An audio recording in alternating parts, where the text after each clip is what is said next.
Hey, Dragon Slayers. It's been about 4 hours since my last meal.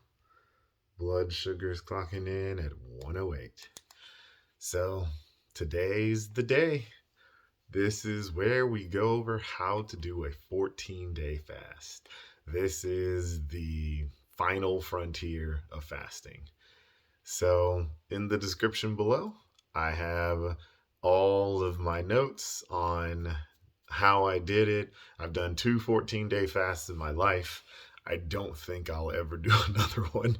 It is not fun. I mean, if I had cancer or some other serious medical condition, then for sure I would do it.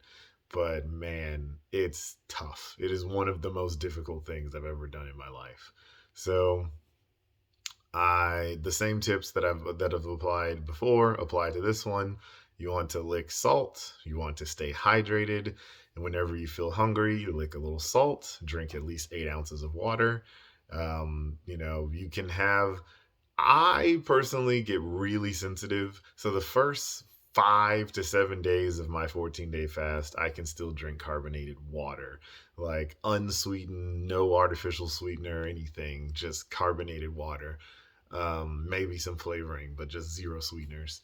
And after like day seven, maybe day eight, I can't do it anymore. I start to feel sick.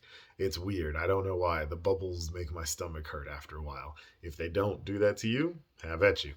So, this one in particular, you got to stay busy. You got to keep your mind busy. It is a mental game. Fasting is more mentally taxing than it is physically taxing.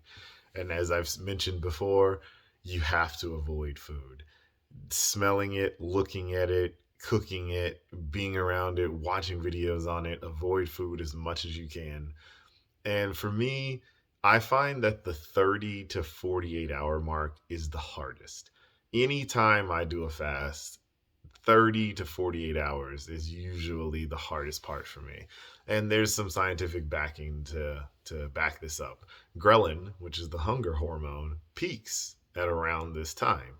And so if you can make it 48 hours, you can make it 5 days. And if you can make it 5 days, you can make it seven. And if you can go to 10, you can also go to 14, right? It's all psychological. Just take it one day at a time.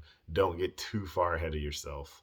So I linked this interesting study in the description that talks about the conclusions of a 4 to 21 day fast.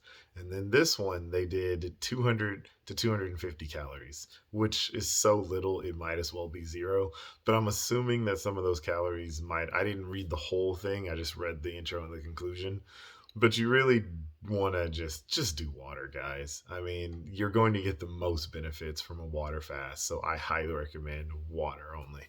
And you can have a little bit of lemon juice. Um, it says, in conclusion, this 1 year observational study demonstrates the safety of periodic fasts of 250 to 200 to